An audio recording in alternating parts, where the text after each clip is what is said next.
Good evening guys, thanks for joining me and welcome back to the Outdoor Gear Show. So coming up today I'm going to be taking a look at the Ghillie Kettle wood stove and cook set. I have another budget sleeping bag to show you from ZuSleep. I will also be recommending my favourite video that I've seen on YouTube this week, and I have a couple of questions from viewers and subscribers that I'll have a go at answering for you.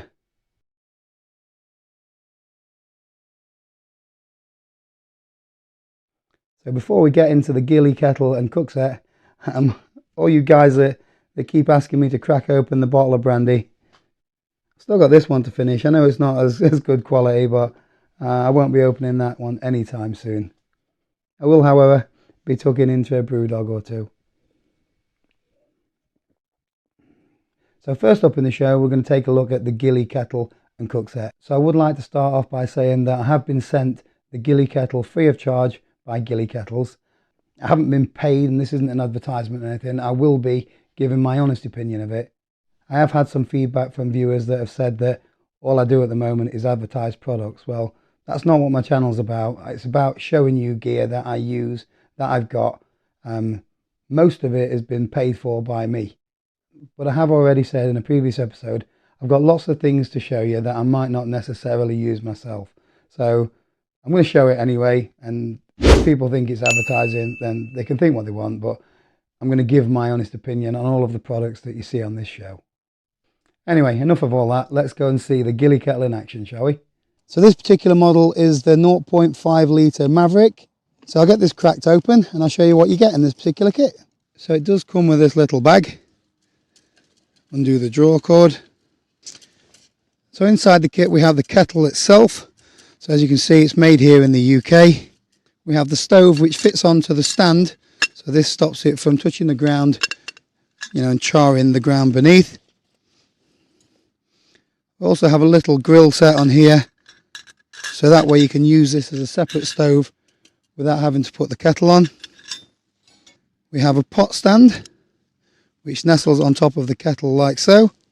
So we also have two pans, so this one's more like a frying pan, and then we have a pot for cooking your beans or maybe boiling water. These nestle inside this pot stand. However, it doesn't come with any sort of pot lifter, so you would need to buy one of those separately or use some gloves if you're taking this off the heat. You could also put any other pan of your choice on there. So if you've got your own frying pan or cook pot, you could put those on there as well. So let's get the stove lit up and show you how the system works. So I've gathered a little bit of dead wood, so that should be plenty enough to boil some water. The wood is a little bit damp though, so I'm expecting this to smoke a little bit. So I am going to cheat a little bit. I've got some wax and cotton pads, so this should make starting the fire much easier.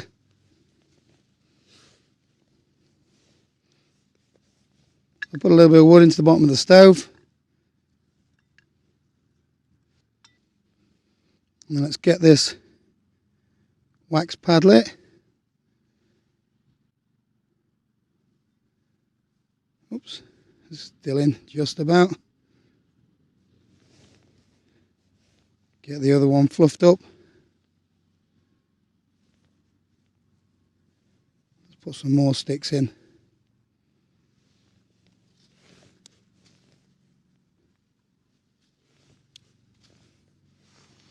It is a bit wet, so it's not ideal to be honest, but we've had a lot of rain. Leave that to do its thing.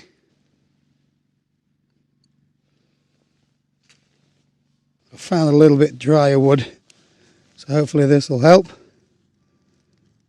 Let that get started. So in the meantime, I'm going to add some water to the kettle. So here we have the entrance to the kettle, and this whistle fits on top, so that tells you when the water's boiled.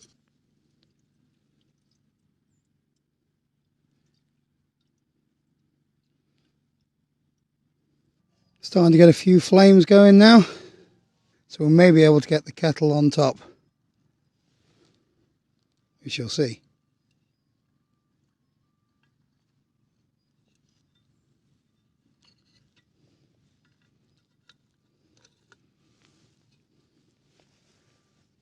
Still a little bit smoky. Get the whistle on there. Drop a few more larger pieces in now. As you can see, the wood's quite wet, so it's not ideal. But we do have a flame inside, so hopefully we'll be boiling soon. Get a few more smaller twigs in. Let's get this roaring if we can. Could do now if I wanted to cook. Place this on top and start cooking some beans. Probably would have been better taking the stickers off first. Hindsight's a wonderful thing. Still see the flame in there. I was hoping that this would be jetting up by now. Finally got a boil and a whistle. All of this wet wood has made it really smoky. There's a nice little furnace inside now. Keep that boiling. Get that, some flames out the top and a bit drier wood.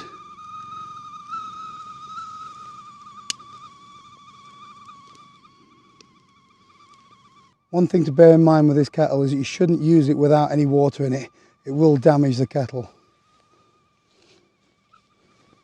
So if you didn't have any water in it, you would just use the stove from the bottom and then cook directly on that. Get rid of a few of these sticks and I'll show you how you pour the kettle. So I haven't brought anything to cook, but this could be placed on now. Put your pan on top and this would create enough heat to be able to cook your fried eggs, bacon, whatever it is you need for your tea. So when you're ready for a brew, set your cup down, remove the whistle, and then use this to hold the back end of the stove up. However, it is better to do this once all of your wood's burnt down. So now I can lift the kettle up, use the handle to hold it, and then this whistle lifts the back end, and now you can pour your water.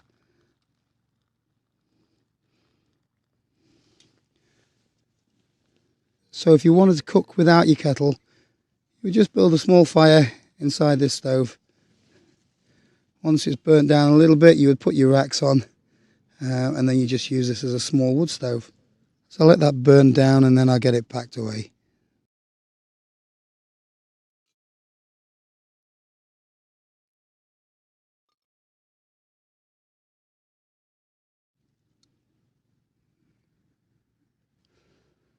So this Ghillie Kettle is made of anodised aluminium.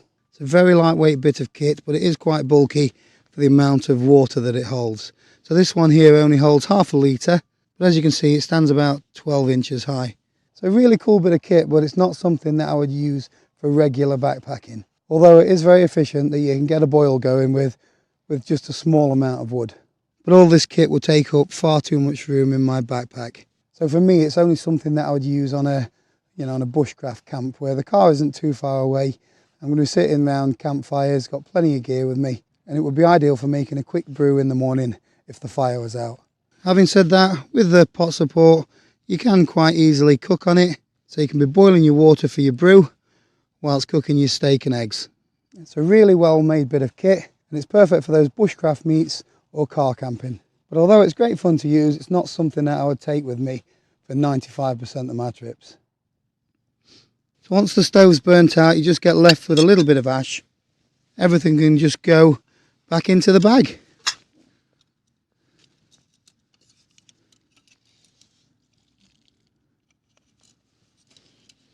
As you can see, it does get quite dirty inside, especially when you're using things like wax pads to get it started with, or woods that contain a lot of resin. That's everything packed up and ready for next time. So as I've already said, this isn't an item that I will use on 95% of my trips. So for me, it's just going to stay in the shed for most of the time. So that's the Ghillie Kettle. Really well made bit of kit. Definitely one for the bushcrafters and car campers. So as you've seen there, the Ghillie Kettle is a very cool piece of kit. Perfect for a quick brew, but it's not something that I would personally carry on most of my backpacking trips. It's too bulky, and wood stoves take a lot more tending to than a gas or alcohol stove. but for a short walk into the woods, it's a great bit of kit. I'll drop a link in the description below if you want to find out more details on it, and also I'll put a link to the giveaway that I'm doing on Patreon. So next up on the show, I've got another sleeping bag to show you. So this has been sent to me by a company called Kazura, and it's a new sleeping bag on the market called ZuSleep. It's marketed as a 3-season bag, but I think that it's more suited to warmer temperatures. But I'll explain what I mean when we take a look at it now. So here is the ZuSleep sleeping bag. It's a 3-season bag. It is 87 inches long by 33 inches across the shoulders. Comes with a 5-year guarantee. It says it's waterproof. It weighs in at around 3 pounds. The bag does come supplied with its own compression sack, which means that you can get it packed down reasonably small. So we'll get it out of its compression sack and I'll go through some of the specs. Just a case of releasing the buckles, undoing the toggle,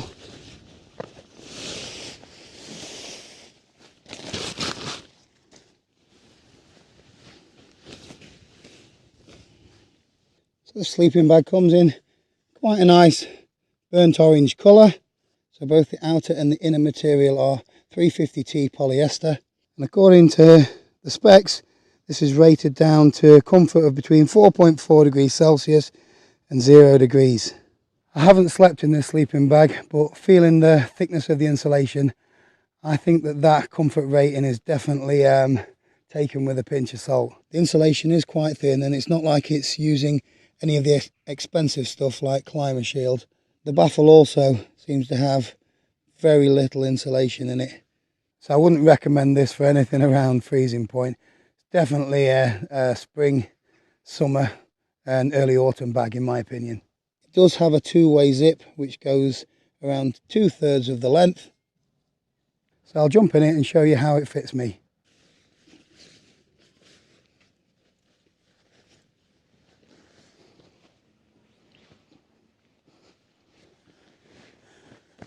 So the material does feel quite nice. The zip travels very easily.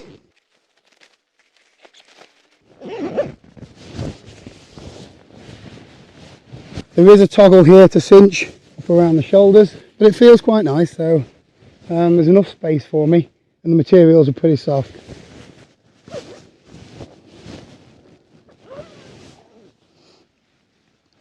There's a 2-way zip, moves very freely. There is also a baffle going the full length of the zip to trap in more insulation. There's a closer look at the cinch toggle for the shoulder baffle. And there's also one there so you can cinch the hood. I can't see any kind of pocket inside. But everything is as expected for a budget sleeping bag. So the price of this bag is £35, which I think is pretty fair. ZuSleep is a new brand. There aren't many reviews out there, and although it has got a 5-year guarantee, something like a snug pack in my opinion would give you better value for money. But that said, if your budget is £35, this might be worth having a look at if you're not going to be camping in any sort of cold climate. That is obviously just my opinion though, based on experience with this kind of bag. I haven't actually tested this down to the temperatures that are stated on the specifications. So if it's something that you are looking at buying, I do recommend you check out other reviews. That way you can get a more balanced opinion for yourself.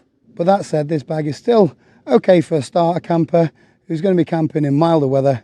I'd be interested to know any of your opinions on this bag from what you've seen, or if any of you have used it, please drop me a comment below, as I would like to know how accurate those temperature ratings are. But at the moment I just can't get out camping enough to test it properly. I have today given my feedback on the bag to the guys at Kazura, and they appreciate my honesty, and they're still more than happy for me to show you the product because they're confident in what it can do and its guarantee. So I've managed to catch up with a few YouTube videos this week. It's took me a couple of weeks to even catch up with Paxo and Beaver's videos, so I'm way behind the times. But my favourite that's popped up on my feed today was the new video by Wiltshire Man. I've been watching Sandy's videos since long before I was making them myself. He's an incredibly humble man, and he makes some fabulous videos over many different subjects. but I must admit that when he goes wild camping, they are my favourites. So in this particular video, he heads off on an adventure to Dartmoor, and he comes across a quarry which is the most picturesque quarry that you could ever see. He's definitely bang on the mark when he calls it a hidden gem. So I do recommend you check out Sandy's channel. I will put a link to that video in the description and on one of the end cards at the end of my video. Fabulous piece of work, Sandy, as always, mate. So next up, I've got a couple of questions from viewers and subscribers. So the first question that I've had relates to my last camping video. I'll start off by saying I've had loads of superb feedback from that video. Thank you, guys. I've had some of the nicest comments that I've ever had on any of my videos. And it was really, really awesome to get back out camping again. But one of the main questions that I keep asking is, what drone did I use in the opening sequence? Well, the answer is I didn't use a drone. I actually used this, which is a Insta360 1X camera. So you put it on a selfie stick, and I used a very long selfie stick, a 3-meter one, to take some of the shots, and it literally films every angle possible. Now, I've had this camera since January. I got it sent to me, and I thought it was rubbish because I thought that you had to wear those VR goggles to be able to watch the videos on this. So it's just sat there in a drawer. And then I recently found out that you can reframe the videos, so you can basically just walk around with this and film everything, and then in post-production you can frame it to whatever angle that you want. So if you just stick this in your tent and bring it out like I did in one of the shots, you can face any direction you want. And remarkably, in the software, somehow it hides the selfie stick, so you don't even know it's there, so it looks like it is a drone shot in effect. So you can get some really good shots with this camera. However, the audio on it is terrible, so you can't use it for anything other than a handful of shots, in my opinion. I've also had quite a few questions about the bobble hat that I wore in the last video. Unfortunately, my ma, she's not taking any orders on it, so you're going to have to find something else to buy your loved ones for Christmas. And the final question of this show is from Nigel Dunlop. He asks what you do with your spare time, when you're cooped up in your tent when the nights are drawn in. Well, Nigel, I do normally pre-download a couple of videos to my mobile phone, so I can watch a few videos when I'm up camping.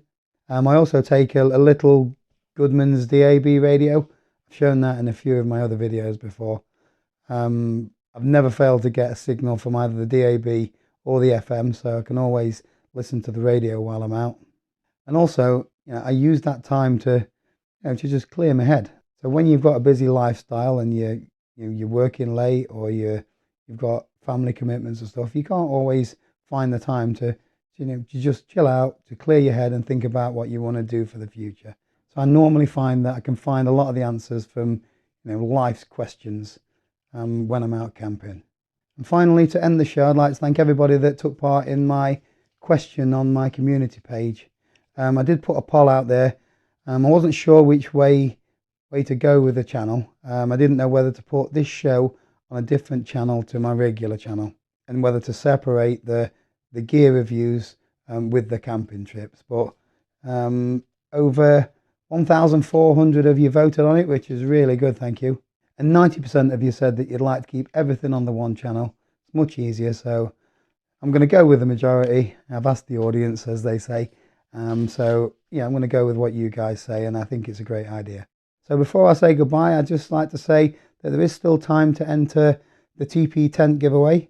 I've also got a couple of giveaways running now on my Patreon page, and I will be back next Wednesday at 7 o'clock with another outdoor gear show. So thanks for watching, guys, and I'll see you next week.